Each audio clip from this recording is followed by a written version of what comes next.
নমস্কার, কেমন আছেন সবাই? আমার ছোট্ট ভিডিও দেখার জন্য আপনাদের স্বাগত জানাই। শহরের একঘেয়ে জীবন আর গাড়ির শব্দ মাঝে মাঝে এত ক্লান্ত করে দেয় মনকে। আর শীতকাল মানেই মনে হয় একটু অন্তত কলকাতার বাইরে কোথাও যাওয়া যাক। ঠিক এরকমই ভাবছিলাম, হঠাৎ একদিন একটা ট্যুর প্রোগ্রাম হলো। জায়গাটা হচ্ছে গুড়াপ, এবং যে উদ্যানটায় গেছিলাম সেই উদ্যানটার নাম হচ্ছে সুশীল কুমার ঘোষ স্মৃতি উদ্যান। কলকাতা থেকে প্রাইভেট কারে মোটামুটি 2 থেকে 2.5 ঘন্টা সময় লাগে আসতে।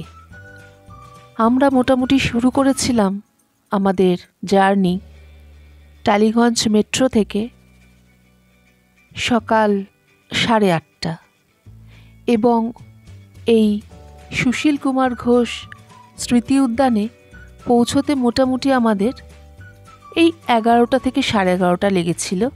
মধ্যিখানে একটু রাস্তাতে ব্রেক, চা এই ধরনের কাজের জন্য একটু গাড়ি থামাতে আমরা বাধ্য হয়েছিলাম। এই স্মৃতি উদ্যানটিতে মধ্যিখানে একটি বেশ বড় ঝিল আছে, এবং ঝিলের দুপাশে খুব সুন্দর গাছ দিয়ে সাজানো 2টি বাগান, এবং এই বাগানের মধ্যেই নানা রকম টেবিল পেতে খাবার ব্যবস্থা করা আছে। প্রয়োজনে আপনি প্রোগ্রামও করতে পারেন এই মাঠের মধ্যে। যদি কোনো গ্রুপ আসে, এনজয় করতে পারবে খুব সুন্দর। এই যে এখানেও দেখুন অনেকটা ফাঁকা জায়গা, দূরে যে ঘরটা রয়েছে ওখানে অনেক লোকজন আসে, থাকে, তারও ব্যবস্থা আছে। গুড়াপ জায়গাটি হুগলি জেলায় অবস্থিত, আর হুগলি জেলা মানেই সবার আগে মনে পড়ে আলু চাষের কথা প্রসঙ্গে এখানকার লোকজনদের কাছ থেকে জানতে পারলাম যে এখানে বহু দেশের লোকজন এসে এই স্মৃতি উদ্যানের আন্ডারে যে হোমস্টেটি আছে সেখানে আসে, এবং আলুর বীজ এখান থেকে সংগ্রহ করে তারা নিয়ে যায়। আমরা যারা প্রচুর ঘুরতে ভালোবাসি, এই ধরনের ট্যুরগুলো থেকেও আমাদের অনেক অনেক অভিজ্ঞতা সঞ্চয় হয়। গাছটা কি সুন্দর দেখুন, ক্রোটন গাছ, পাতার রঙগুলো কিভাবে চেঞ্জ হয়েছে। এই যে সামনে হোমস্টে, এই হোমস্টেতে বিভিন্ন ধরনের যারা আলুর ব্যবসা করে তারা এসে এখানে থাকে।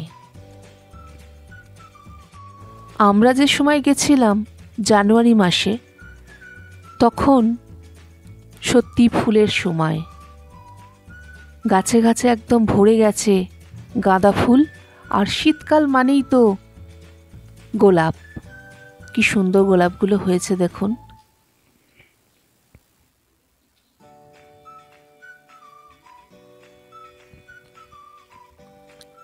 এই যে সামনে সবুজ রঙের গাছটি দেখছেন, এই গাছটা হচ্ছে লিচু গাছ।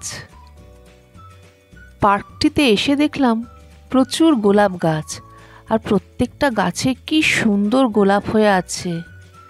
গোলাপের সাইজটাও খুব সুন্দর, বেশ বড় বড়, কি অপূর্ব লাগছে দেখুন দেখতে।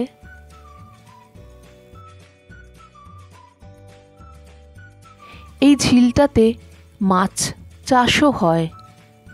এখানকার যিনি কেয়ারটেকার, ওনার কাছ থেকে শুনলাম যে এই প্রপার্টিটা রক্ষণাবেক্ষণের জন্য যা টাকা ওঠে সবটাই এই ঝিলের মাছ বিক্রি থেকে। তার মানে ভাবুন এই ঝিলে কত মাছ আছে বা মাছের চাষ হয়।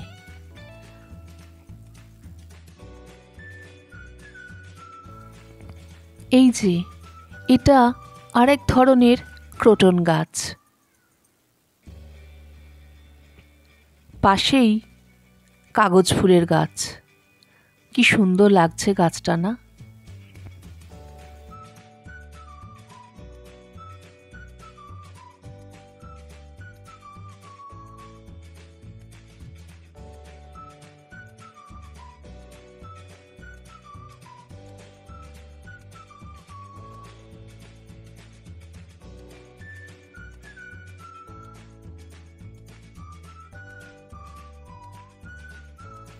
সেদিন আমাদের এই স্মৃতি উদ্যানে এসে নানা রকম খেলা, গান এইসবের মধ্যে দিয়ে কাটানো হয়। দুপুরবেলা লাঞ্চের পর একটু বেরিয়েছিলাম কিছু ছবি সংগ্রহ করার জন্য। তখন বাজে মোটামুটি 4টে। আস্তে আস্তে সূর্য অস্ত যাচ্ছে।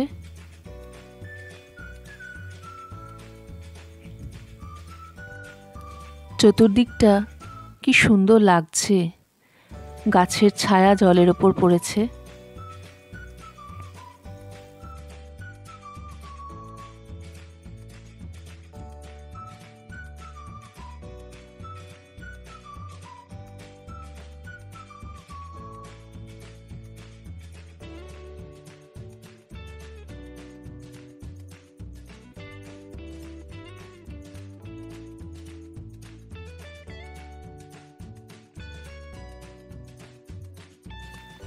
চলুন আজকের ভিডিও আমি এখানেই শেষ করি। সবাই ভালো থাকবেন, সুস্থ থাকবেন, সাবধানে থাকবেন। দেখা হবে পরের কোনো ভিডিওতে নতুন কোনো জায়গাকে নিয়ে আপনাদের সামনে হাজির হব। আমার ভিডিওটা ভালো লাগলে একটা লাইক করে দেবেন। সবাই ভালো থাকবেন, সুস্থ থাকবেন, সাবধানে থাকবেন।